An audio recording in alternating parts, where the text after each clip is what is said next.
I'm Hannah Miller, 31 years old, and last month I learned that blood doesn't guarantee you a seat at the table, not even at your own sister's wedding.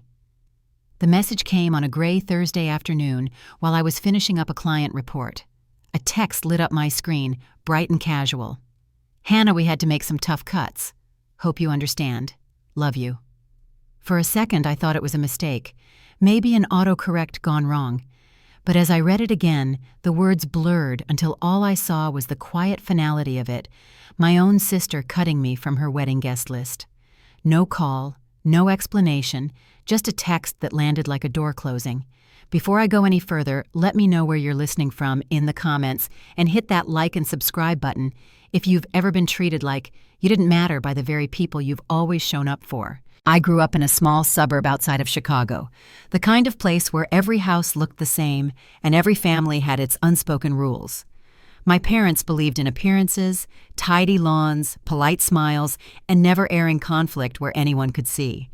Charlotte and I were only 2 years apart, but in our house we might as well have lived on different planets. She was the golden girl, all charm and laughter, the one everyone praised at church and school events. I was quieter, the steady one who did what needed to be done. When Charlotte forgot her science fair project, I stayed up with her to finish it. When she broke her first car, I was the one who picked her up from the side of the road and told Dad I was the one driving. Mom used to say I had a calm head, but what she really meant was I didn't make trouble. Over the years, that calmness became my role, the peacemaker, the helper, the invisible safety net that kept things from falling apart.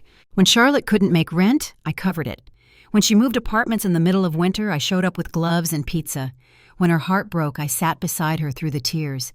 I did all of it quietly, expecting nothing but a little respect in return. I guess that was my mistake. The text came 2 weeks before the wedding. Charlotte had been posting engagement photos and bridal shower updates for months, perfectly staged pictures under twinkling lights, captions about forever and fairy tales.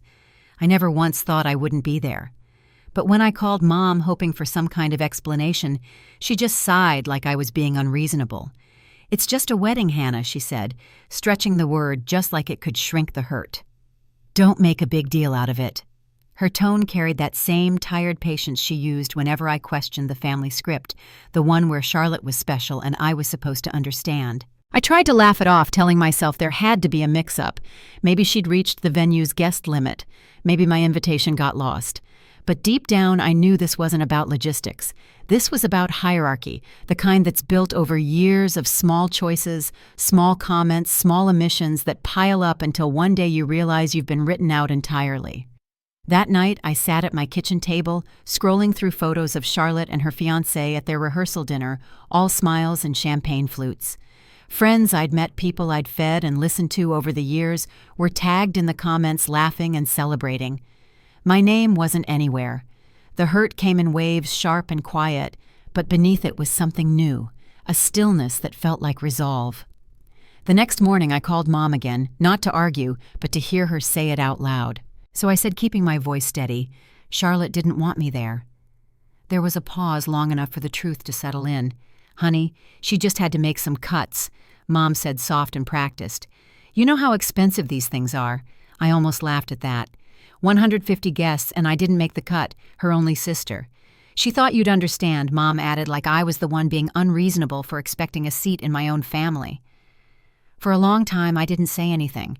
The silence stretched until it started to sound like freedom. "You're right," I said finally. "I do understand." And I hung up. I sat there for a moment staring at my phone, and then something inside me shifted. I didn't want to spend the next few weeks stewing while they played happy family without me. If Charlotte wanted her perfect day, she could have it. I wanted something else entirely, somewhere quiet, warm, and far away. I opened my laptop, typed Caribbean resorts, and let the images flood my screen, turquoise water-white sand balconies that opened straight to the ocean. For years I'd told myself a trip like that was too indulgent, too expensive, too selfish. But right then, it didn't feel selfish. It felt necessary. The decision happened in a single breath. I wasn't running away from my family. I was walking toward peace. I booked the trip first-class flight, and all with a click that felt like reclaiming my life one confirmation email at a time. The moment the booking went through, I felt lighter than I had in months. As I folded clothes into my suitcase that night, sundresses, sandals, and one red swimsuit I'd never had the nerve to wear, I realized I wasn't sad anymore. I wasn't even angry. I was done. Whatever storm my family was brewing back home, they could weather it without me. I'd spent years patching holes in other people's lives. This time I was choosing my own calm before the storm hit. And as I zipped the suitcase shut, I had no idea that Charlotte's picture-perfect wedding, the one I wasn't invited to, would soon fall apart in ways none of them could imagine. But by then, I'd already be thousands of miles away, watching the sun rise over the Caribbean, and for once, I wouldn't feel guilty for missing a thing. The day after I booked the trip, I woke up with the kind of quiet energy that comes after a hard decision. The suitcase sat open at the foot of my bed, half filled with sundresses and sandals, a small rebellion against years of putting everyone else first. I brewed my coffee, opened the curtains, and let the sunlight spill into my apartment. For once the silence didn't feel heavy, it felt like breathing room. But that calm didn't last long. Around 9, my phone buzzed. Mom. I hesitated before answering, knowing exactly where this was going.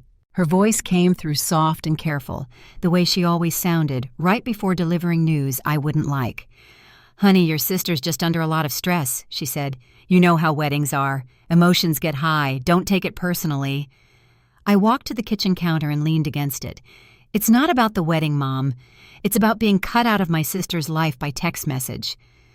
There was a pause, then a sigh. "You're reading too much into it. Charlotte's doing her best, and she didn't mean to hurt you." The words were so familiar they barely registered anymore. In our family, Charlotte never meant to hurt anyone. Things just always seemed to break in her favor. Mom continued.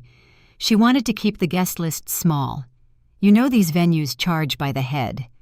I glanced at the open laptop, where Charlotte's social media feed glowed engagement photos, bachelorette parties, pre-wedding brunches. "She invited 150 people," I said, keeping my voice level. I saw the post. "Well," Mom chuckled lightly, "you know how these things go. Weddings are expensive. Maybe she thought you wouldn't mind skipping this one." I felt the words settle in like a bruise. Wouldn't mind. That was always the assumption, that I wouldn't mind covering her rent or losing sleep or being left out if it made someone else's life easier. "I see," I said quietly. Mom must have sensed something shift because her tone turned brisk. "Don't start, Hannah. It's just one day. You're making this bigger than it is." I wanted to tell her that it wasn't about a single day. It was about every small dismissal that had built up into a wall between us. But there was no point. I'd spent years trying to explain myself to a family that only heard what they wanted to hear. When the call ended, I stood in my kitchen staring at the clock, the steady tick echoing through the apartment. For once, I didn't cry or argue. I just let the silence stretch until it became something I could step into. I opened my laptop again and looked at the confirmation email from the Resort Ocean View Suite private balcony full spa access. The departure date circled in bold letters felt like a countdown to freedom. 2 days later, I was at O'Hare Airport with my passport in one hand and an overpriced latte in the other. I dressed comfortably, but deliberately soft linen pants, white blouse, hair pulled back neatly. I wanted to look like a woman who knew where she was going. When the boarding announcement echoed through the terminal, I felt the faintest rush of relief. On the plane, I settled into my first-class seat, something I'd never done before, and snapped a quiet photo of my legs stretched out, champagne in hand, the city skyline shrinking beneath the clouds. I typed a caption almost without thinking, cut from the list but still living large. The photo went up just before takeoff. By the time the seatbelt sign turned off, my phone was already buzzing. Friends from work sent laughing emojis, college friends cheered me on, and my cousin Melissa commented, "Finally taking that trip you deserve." I smiled to myself and turned my phone to silent. When we landed, the air outside the plane felt different, heavy with salt and warmth. A black SUV waited just beyond the arrivals gate, the driver holding a sign with my name. He handed me a cool towel and a bottle of water, and as we drove along the coast, I watched the ocean flash between palm trees, blue and endless. The resort rose like something out of a dream, white stone columns cascading bougainvillea, the sound of waves threading through open archways. The lobby smelled faintly of jasmine and citrus. A concierge handed me a glass of champagne, while a bellhop whisked my luggage away. My suite faced the ocean, the entire wall made of glass that opened to a balcony where the horizon seemed to melt into the sky. I stood there for a long moment, barefoot on the cool tile, the wind tugging at the hem of my blouse. Charlotte could have her wedding day. I had this. For the first time in years, I felt no obligation to fix, explain, or forgive. The next morning, sunlight spilled across the sheets, and the sound of waves pulled me awake. Room service arrived with a tray of pancakes, mango slices, and coffee, so rich it almost didn't need sugar. I ate on the balcony, the sea stretching wide and calm below. Somewhere back home, my family would be rushing around hair appointments, last-minute florists, forgotten shoes. I pictured Mom fussing with centerpieces, while Charlotte gave orders to bridesmaids, and the thought made me exhale slow and easy. By mid-morning, I was stretched out by the infinity pool, a pale blue towel under my back, and a cold martini sweating beside me. The pool spilled toward the horizon so clear it looked like it might merge with the sky. I took out my phone, angled it just right, and snapped another photo, wide-brimmed hat, sunglasses, turquoise water behind me. The caption came naturally. "Turns out I'm allergic to wedding drama." It took less than 10 minutes for the comments to roll in. Melissa posted, "You're glowing." Another friend wrote, "Living my dream life right now." I wasn't chasing attention, but it still felt good to see my name surrounded by laughter instead of obligation. That afternoon, I waded into the shallow edge of the beach, the water curling around my knees. A steel drum band played somewhere down the shoreline, and the air carried that mix of coconut oil and salt that only exists near the ocean. My phone buzzed again. "Mom, are you really missing your sister's wedding for this? You're being petty." I stared at the message for a long moment, then lifted my phone toward the water and took one more picture, sunlight on white sand, a cocktail in my hand, nothing but peace in the frame. I sent it back with no caption and switched the phone to Do Not Disturb. By evening, the sky turned lavender and gold. I'd booked a massage and facial at the spa, letting strangers' hands undo months of tension I hadn't realized I'd been carrying. As the stones moved along my spine, I thought about how strange it felt to have no one expecting me to solve anything.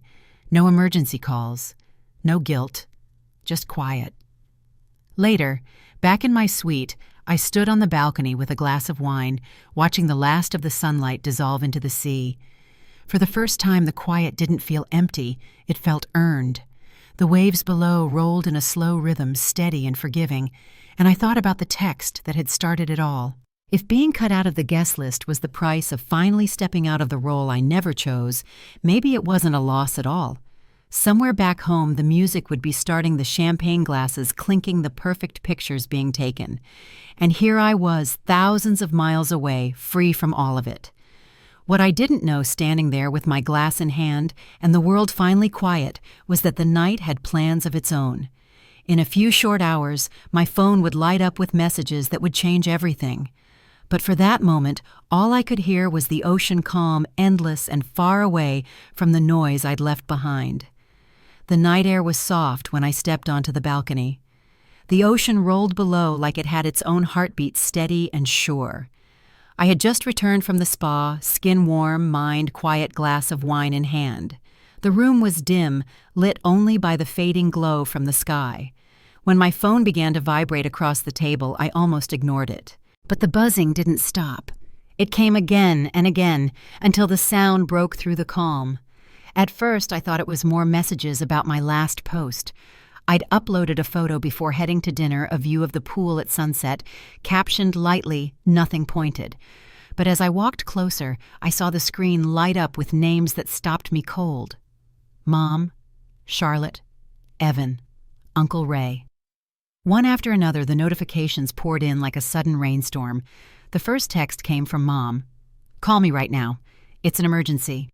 I rolled my eyes, thinking she'd finally found a new way to make the wedding about me. I set the phone back down. 30 seconds later, another came from Evan. "You're not going to believe this. Call me now." I hesitated, curiosity slowly pushing past indifference. When Charlotte's name appeared next, "Where are you? I need you." I felt something twist. Need me. Those two words hit differently, like a reminder of every time I dropped everything to rescue her. I told myself not to look. But then a new message popped up from Evan. "The groom left." I froze, staring at the words until they stopped making sense. I typed back, "What do you mean?" His response came instantly. "Big fight during the reception. He walked out. Gone. No one knows where he is." The room suddenly felt too quiet. I sank onto the edge of the bed phone, glowing in my hand. Messages kept coming, Mom begging me to call Charlotte, alternating between pleading and blaming cousins, chiming in with half-baked details. My mind tried to keep up a public argument, the groom storming off, chaos spreading through the venue. The wedding that had excluded me was unraveling faster than anyone could control. Part of me wanted to feel pity, but mostly there was a strange, hollow disbelief. I poured another glass of wine, carried it to the balcony, and let the ocean breeze cool my skin. Another text flashed on the screen. "The bars closed early. Uncle Ray and Dad are fighting. Grandma's crying. It's bad." I stared at the water, the sound of waves rising to meet the noise in my head. Somewhere back home, they were scrambling, and for once, none of it was my responsibility. My phone buzzed again. "Charlotte this time. Please pick up. I need your help." I looked at her message until it blurred. Then I lifted my phone toward the horizon, took a picture of the darkening sky with my wine glass in frame, and typed a single line, "Busy enjoying my overreaction." I sent it, turned the phone face down, and stepped outside. The waves kept moving calm and unbothered, as if the world hadn't just shifted in another time zone. The next morning, sunlight filled the suite again. For a few seconds, I forgot everything that had happened the night before. The sound of the surf, the smell of coffee, the quiet, it all wrapped around me like nothing had changed. Then the phone buzzed again. This time, it was Melissa. Her name made me smile. She was the only cousin who never played along with family politics. Her message was short. "You're going to love this. Call me." I stretched, reached for the phone, and hit dial. She answered on the first ring, breathless. "Are you sitting down?" "I'm lying down," I said, laughing. "Go ahead." "The groom's gone for real," she said quickly. "Apparently he and Charlotte got into a screaming match during the reception. Nobody knows what started it, but he left in the middle of the dance floor. Didn't even take his jacket." I sat up. "You're serious?" "Oh, it gets better," she said, her voice half whisper, half laughter. "After he left, Uncle Ray and your dad started yelling about the family's reputation. Guests were filming it. Grandma cried so hard they had to take her to another room." I covered my mouth, trying not to laugh. "Please tell me someone recorded that." "Not yet, but you know someone will." She paused, catching her breath. "And then Grandma said the whole thing was karma for not inviting you, right in front of everyone. That made me sit straight up." "Grandma said that?" "Oh yeah," Melissa said, practically giggling. "She told Charlotte, if you'd treated your family better, you wouldn't be standing there alone in that dress." The room went dead silent. I leaned back against the headboard, shaking my head. "That's poetic." "There's more," Melissa said, barely containing her excitement. "Aunt Lisa agreed with Grandma, which set your mom off. They started arguing so loud the DJ stopped the music. Meanwhile, Charlotte's in the bridal suite throwing things at her bridesmaids. For a moment, I couldn't even speak. The image was so absurd I had to let the laughter spill out. "You're making this up." "I swear I'm not," she said between laughs. "And when your mom tried to call the groom's mother to smooth things over, guess what she said?" I raised an eyebrow, waiting. She said, "This is your problem now," and hung up. That sent Melissa into another fit of laughter. I had to set my coffee down before I spilled it. "So let me get this straight," I said once I caught my breath. "They planned a wedding without me, and now they're blaming me for not being there to fix it." "Exactly," she said, still laughing. "They're all saying if you'd been there, none of this would have happened, that you'd have calmed everyone down." I stared out the window at the line where the sky met the sea, the morning light catching the waves. "Melissa," I said quietly, "do you know what the best part is?" "What? I don't care." There was a pause. Then Melissa burst out laughing again. "God, I love you for that," she said finally. "You really did the right thing." "Seems like it," I said. "They wanted a wedding without me. Now they have a wedding disaster without me." We talked a little longer before hanging up, and when the call ended, I sat for a while just listening to the waves. Below the beach shimmered in the sun, the water rolling gently against the shore. I carried my coffee to the balcony and lifted the mug toward the horizon, like a quiet toast to peace, to distance, to letting things fall apart without rushing to fix them. Somewhere back home, they were probably still trying to piece together what was left of Charlotte's perfect day. But standing there with the ocean stretching out before me, I realized I didn't feel the need to know how it ended. The story was no longer mine to finish. I stayed on that balcony until the air turned warm and bright, and the noise from the world beyond the waves began to fade again. What came next, the apologies, the guilt, the attempts to pull me back in, would have to wait. For now, there was only the sound of the sea and the strange, steady calm that came from not answering the phone. By the next afternoon, the calls hadn't stopped. Even though I'd muted, half my family messages still slipped through from numbers I didn't recognize. "We need to fix this before it's too late. Your sister is devastated. Call your mother." The texts came in waves, each one more desperate than the last. I turned my phone face down beside the pool and let the sun wash everything else away. The world around me hummed with life, soft music, ocean breeze, laughter from strangers. But the part of my life I'd left behind was unraveling by the hour. Melissa's name flashed next, the only one I didn't mind seeing. Her text was short. "Heads up. Your mom's trying to gather the family for a discussion when you get back." I could almost hear the air quotes in her tone. A family discussion always meant one thing, a planned ambush disguised as reconciliation. I typed back without hesitation. "Thanks for the warning. I won't be there." It took less than a minute for her reply to appear. "Wait, what do you mean?" I smiled to myself and typed, "I'm extending my trip." There was a pause, then another message. "That's iconic. Tell me everything when you get home." I locked the phone and leaned back, the sunlight warm across my legs. The thought of going home early to patch things up felt absurd. For the first time in years, I didn't owe anyone an explanation. I wasn't obligated to fix their chaos or ease their guilt. The only person I was responsible for was me. That evening, I logged onto my laptop, pulled up my reservation, and canceled my return flight. Then I extended the suite for another week. The confirmation email arrived with a little chime, and for some reason that sound felt like a full exhale. I wasn't running away anymore. I was staying on my own terms. The resort was quieter at sunset. Couples drifted toward dinner, their laughter fading down the hallways, leaving the pool deck almost empty. I sat under a shaded cabana, sipping something bright blue with a tiny umbrella, and opened my messages one last time.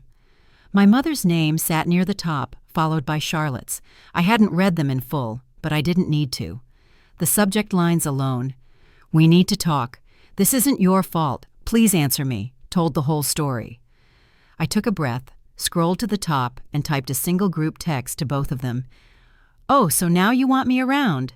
"Sorry, I'm too busy enjoying my overreaction. Have fun cleaning up your own messes." I hit send, blocked their numbers, and closed the phone with a sense of finality that felt almost physical. The relief came quietly, like a weight unhooked from my chest. For years, I'd been the one they called for every small emergency lost keys, overdue bills, emotional fallout. It was my nature to say yes to smooth things over, to keep the peace. That night, for the first time, peace didn't require my effort. It simply existed. Dinner that night was at the edge of the water. The restaurant sat on a wooden deck, the sound of the tide rolling beneath it. I ordered steak and a glass of red wine. The waiter smiled and asked if I was celebrating anything special. "Freedom," I said lightly, and he nodded as if he understood. The steak melted like butter, and for once the only voice in my head was my own. Halfway through the meal, my phone buzzed again. For a moment, I thought I'd blocked everyone who mattered to block, but the name on the screen made me laugh. Melissa again. I swiped it open. "Charlotte just found out. You extended your trip," she wrote. "She's furious. Your mom's pacing the kitchen. Dad says, good for her. Grandma's now telling everyone the wedding was cursed because you weren't there." I nearly dropped my fork. "Cursed," I typed back. "Yep," Melissa replied. "She says your absence unbalanced the energy."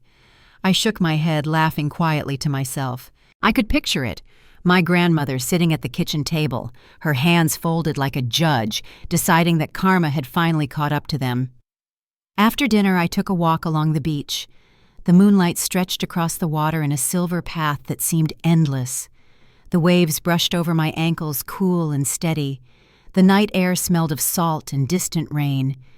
For years, I'd lived with noise-constant requests, unspoken expectations, the hum of responsibility that never shut off. But there, with nothing but the ocean and the quiet, I realized how good stillness could feel. Back in my suite, I poured another glass of wine and stood by the balcony doors watching the tide roll in.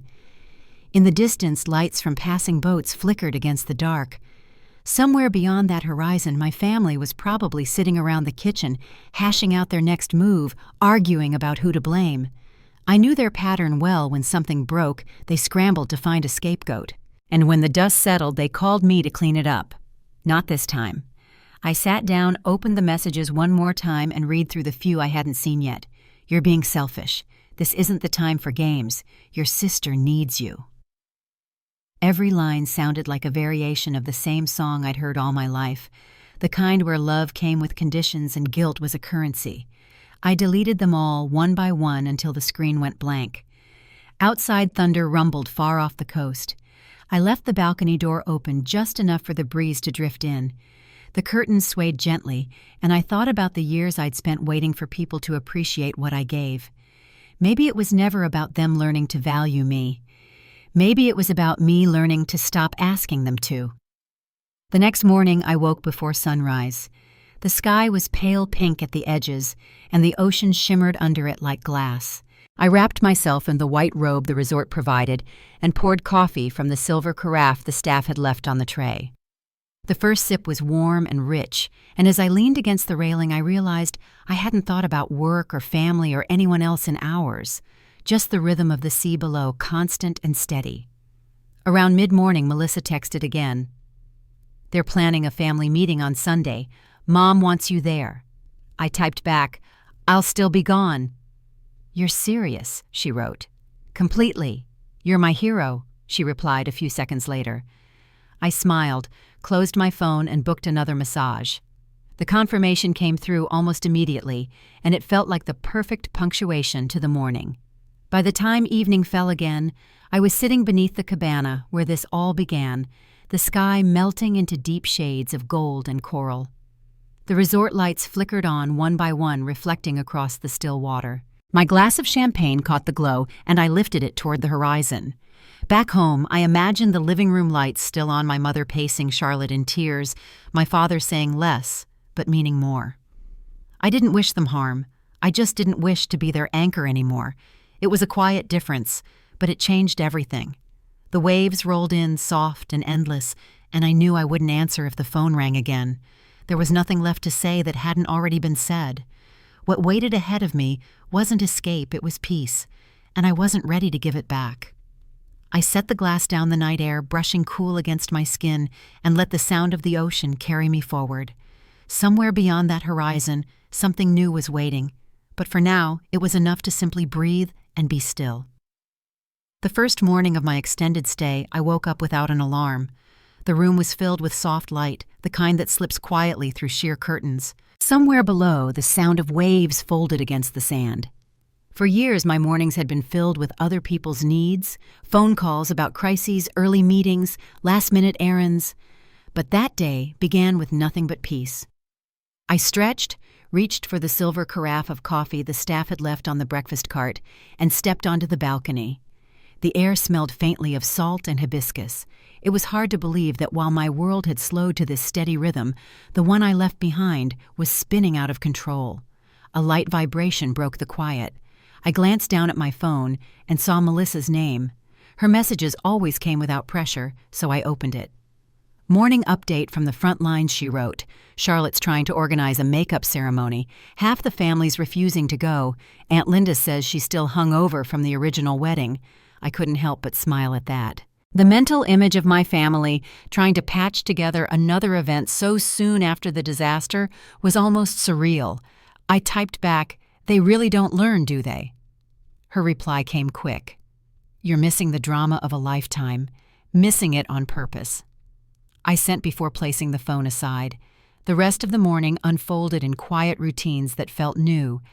I ordered breakfast, fresh fruit pastries, a pot of coffee strong enough to wake the dead, and ate it on the balcony while watching the horizon brighten. For the first time in months, I didn't think about deadlines or family expectations. I just sat there listening to the slow rhythm of the tide, feeling sunlight settle across my skin.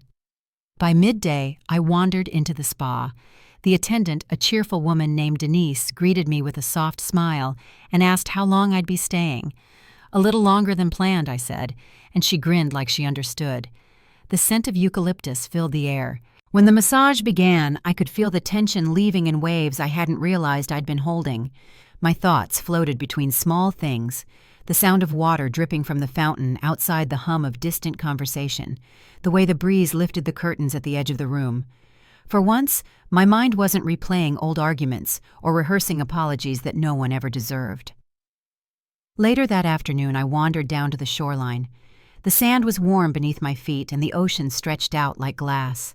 A few families played nearby, their laughter carried by the wind, but the beach felt mostly empty.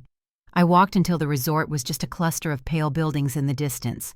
When I finally stopped, I let the waves reach my ankles, their cool touch grounding me in a way that nothing else could.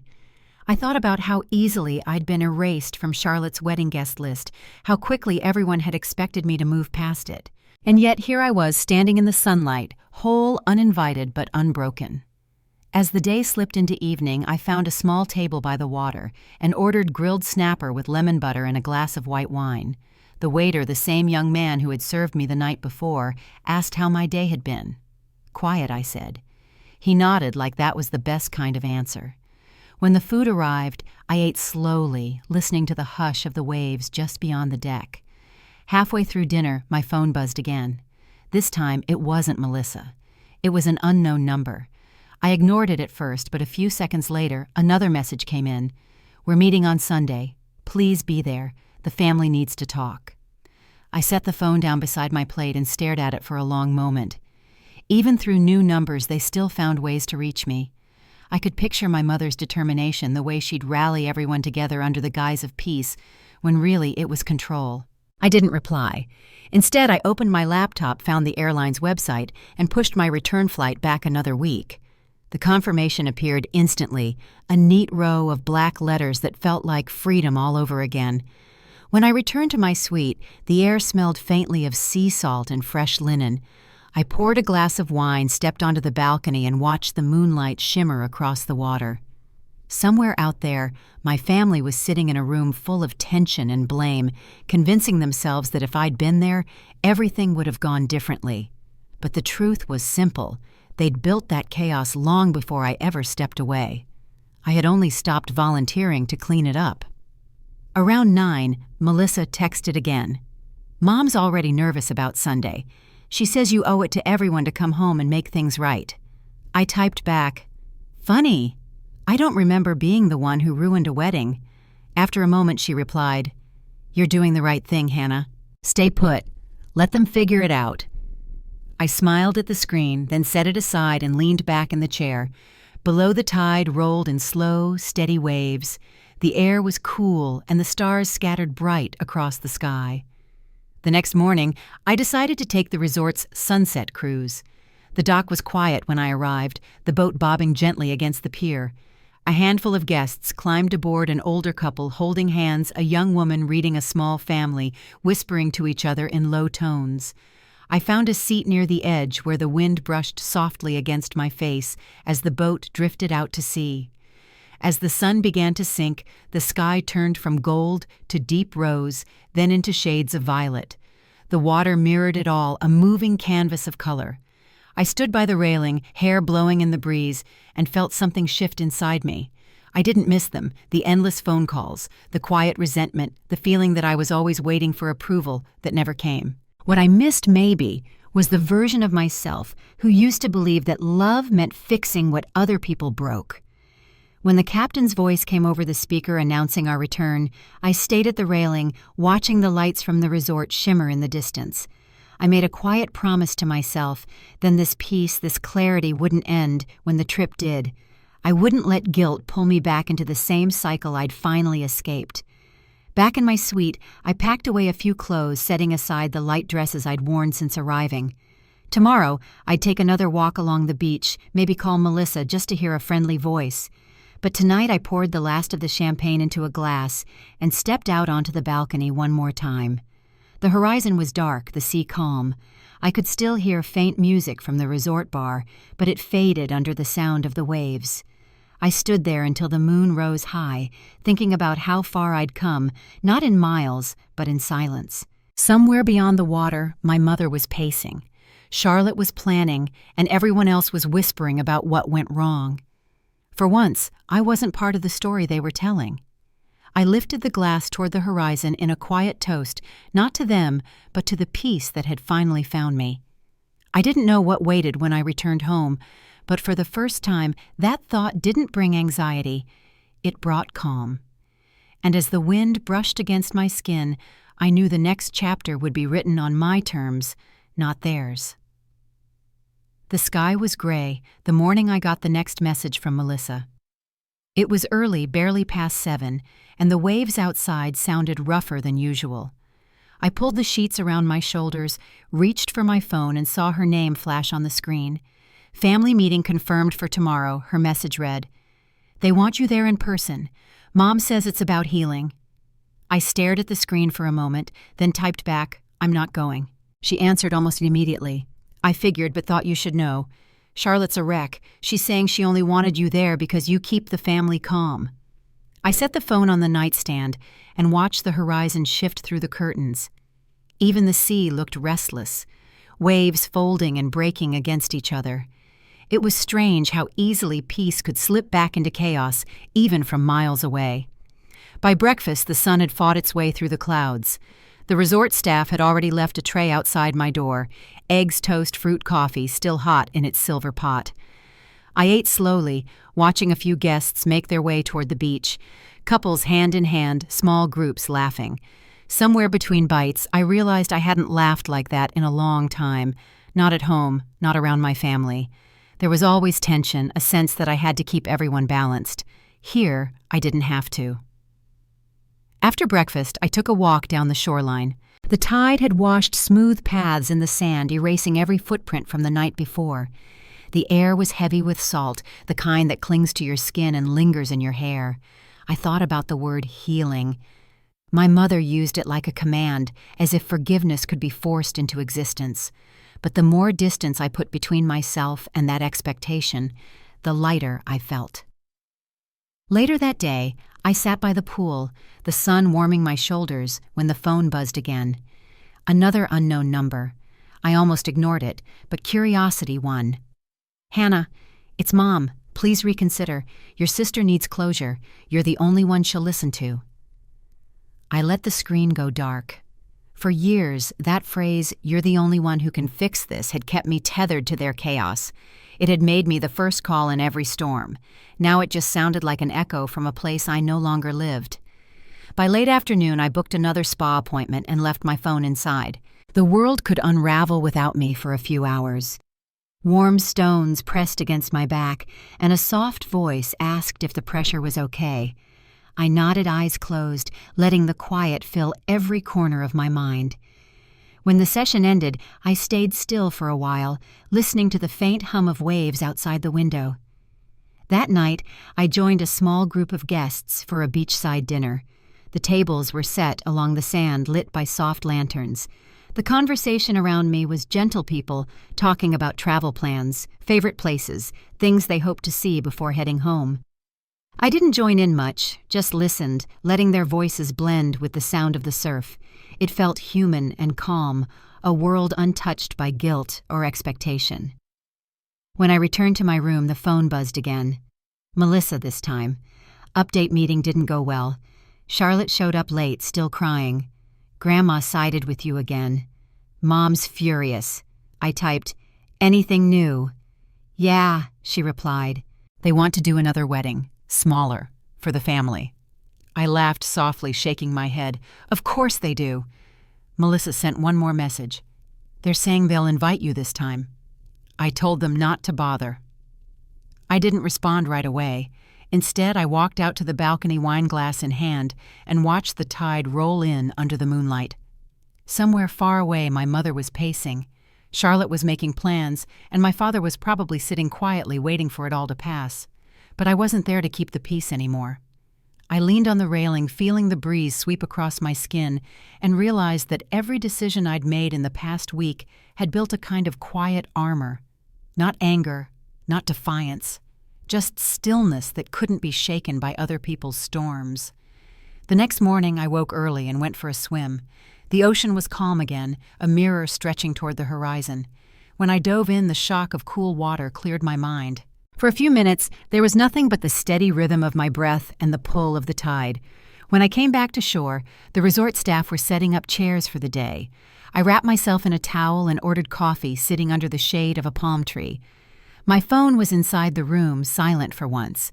The quiet felt deliberate, like the world giving me a moment to decide what came next. By midday, Melissa sent another message. Mom says Charlotte wants to talk. She's been calling everyone trying to get your new number. She doesn't have it, I replied. Not yet, Melissa wrote, but she's trying. I could imagine it, the urgency, the sudden need to pull me back into the story. For years I'd been their safety net, but that role wasn't mine anymore. I finished my drink, picked up my sandals, and walked down to where the waves met the sand. The water rolled over my feet, cool and clear. That evening I decided to eat at the restaurant by the cliffs. The tables were tucked between torches that flickered against the dark.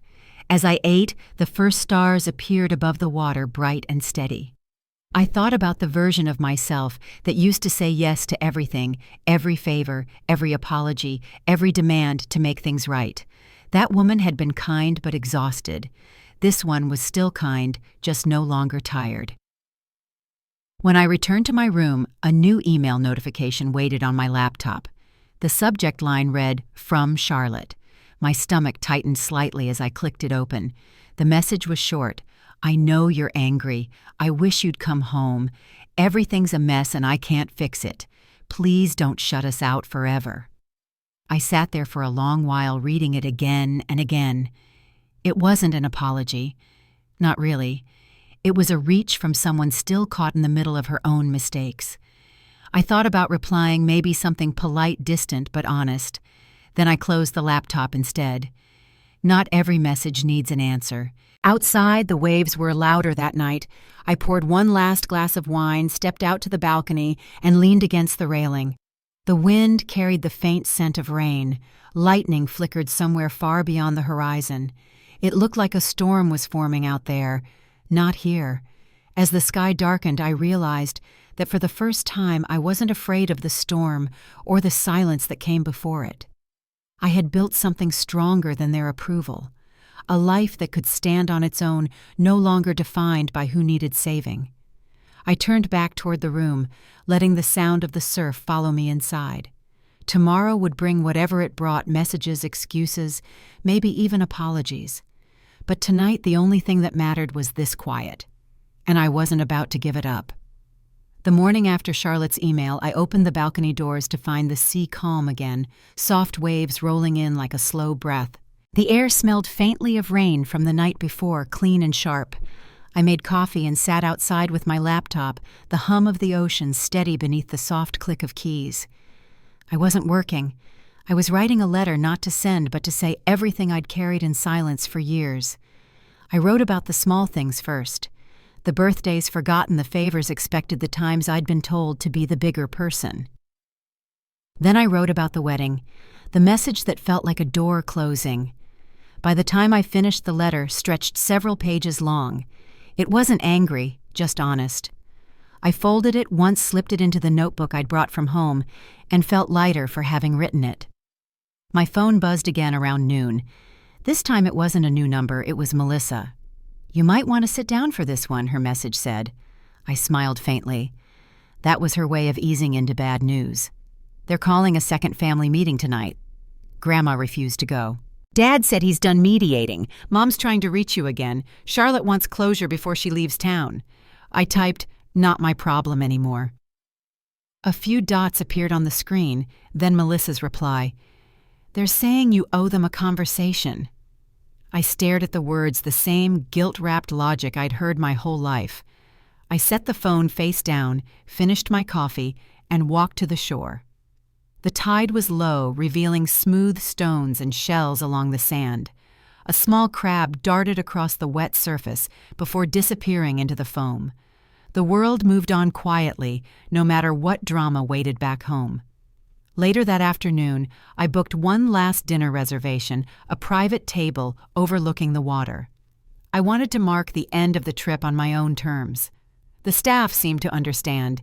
They arranged candles and flowers, soft music drifting through the open air. When the first course arrived, I noticed the phone screen glowing beside my plate. The name flashing across it stopped me mid-bite. Mom. For a long moment, I just watched it ring. Then, without thinking too hard, I answered. Her voice came through rushed, as if she'd been rehearsing what to say. "Hannah, thank goodness. I've been calling for days. Your sister's a mess. She's still crying over the wedding. Can't you at least speak to her? She says she wants to make things right." I set my fork down and took a slow breath. "Make things right," I repeated. "That's what she said." "Yes," Mom insisted. "She knows she hurt you. She didn't mean it that way. None of us did. This family has been through enough. We need to move forward." The words sounded polished, practiced. "Did Charlotte tell you to say that?" I asked quietly. There was a pause. "Hannah, don't make this harder than it has to be," she said, her voice softening into that familiar, pleading tone. "You're the level-headed one. You've always been the one who holds this family together." The old script almost word for word. I looked out at the horizon, the sun slipping lower in the sky. "I'm not that person anymore," I said finally. "You'll have to hold yourselves together now." She started to respond, but I didn't wait to hear it. I ended the call, silenced the phone, and left it on the table beside the flickering candle. When dessert came, the server asked if I wanted a photo taken. I nodded. He captured me against the backdrop of the ocean, the last traces of daylight spilling across the water.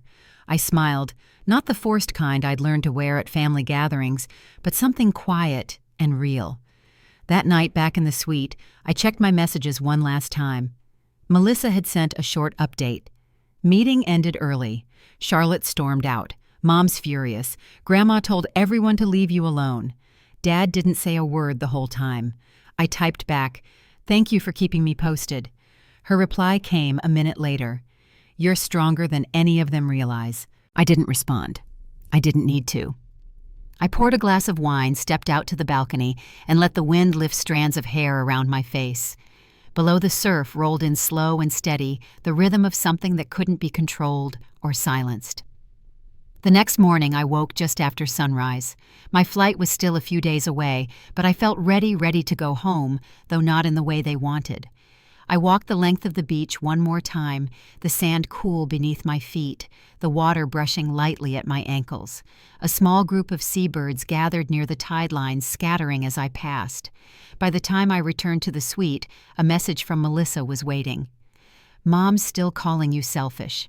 Dad told her to stop. Charlotte hasn't come out of her room since last night." I stared at the message for a long moment, then closed my phone and began to pack. Every fold of clothing felt like a small step towards something new. When I zipped the suitcase shut, I paused by the balcony door. The sea stretched out endlessly, calm and certain. I thought about the life waiting for me in Chicago, my job, my small apartment with its view of the city lights, the friends who'd become my chosen family. The difference between obligation and belonging had never been clearer.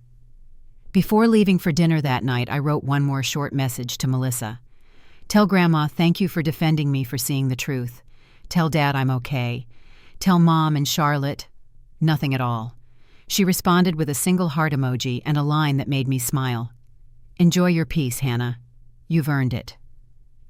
That evening, I took one last walk down the beach before sunset. The horizon was painted in soft oranges and pinks, the light bending over the water like glass. I thought about the version of myself who would have dropped everything to fix their mess, who would have flown home out of guilt. That woman was gone now. In her place stood someone who finally knew how to choose herself.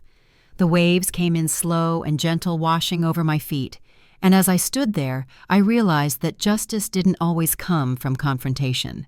Sometimes it came quietly from walking away and meaning it. When I turned back toward the resort, the lights had already begun to glow against the dusk. I climbed the wooden steps, slipped off my sandals, and looked back at the water one last time. For the first time in years, the horizon didn't look like escape. It looked like freedom. I didn't know if Charlotte would ever understand that.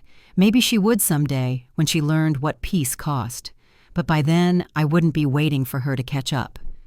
Inside the suite, I set my packed suitcase by the door, poured one final glass of wine, and opened the curtains wide. Tomorrow, I'd board a plane back to Chicago. Tomorrow, I'd step into a life that finally belonged to me. The waves crashed softly in the distance as the lights flickered across the water.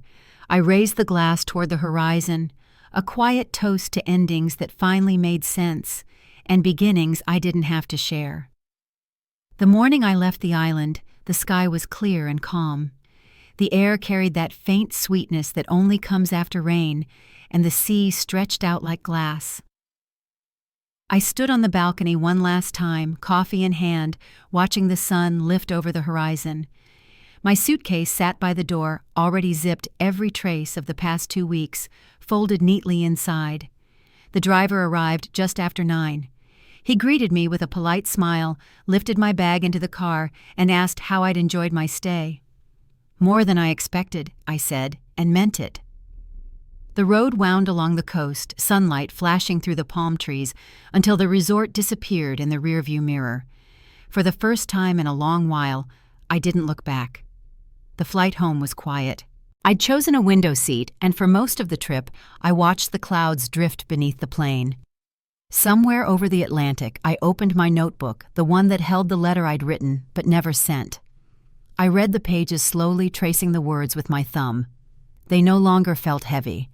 I folded the letter again, tucked it back into the notebook, and closed it for good. When I landed in Chicago, the air was cool and sharp, a reminder that I was home. The city skyline rose in the distance, familiar and steady. I took a cab back to my apartment, the streets lined with trees, just beginning to turn gold. Inside, everything was just as I'd left it. The framed photos, the plant by the window, the quiet hum of the refrigerator. But somehow it all felt new. I unpacked that evening without rushing. Each item from the trip had its place. The seashell I'd picked up on my last walk along the beach, the small woven bag from the market, the half-filled journal that held the final chapter of a life I'd outgrown. When the last drawer closed, I sat on the edge of my bed and exhaled. The silence wasn't lonely.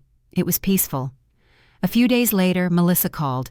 "You made it home," she said, her voice bright as ever. "How does it feel to be back?" "Good," I said, smiling. "Different, but good." She hesitated for a moment, then added, "Things have quieted down here. Grandma's keeping everyone in line. Mom's still upset, but Dad told her you're not coming back into that mess unless it's on your terms." "Sounds about right," I said softly. Melissa laughed. "You really shook them this time. But honestly, it's about time someone did. We talked for a while about normal things, not family drama. When we hung up, I realized it was the first conversation in years that didn't leave me drained. It just felt simple. Over the next few weeks, I settled back into my life.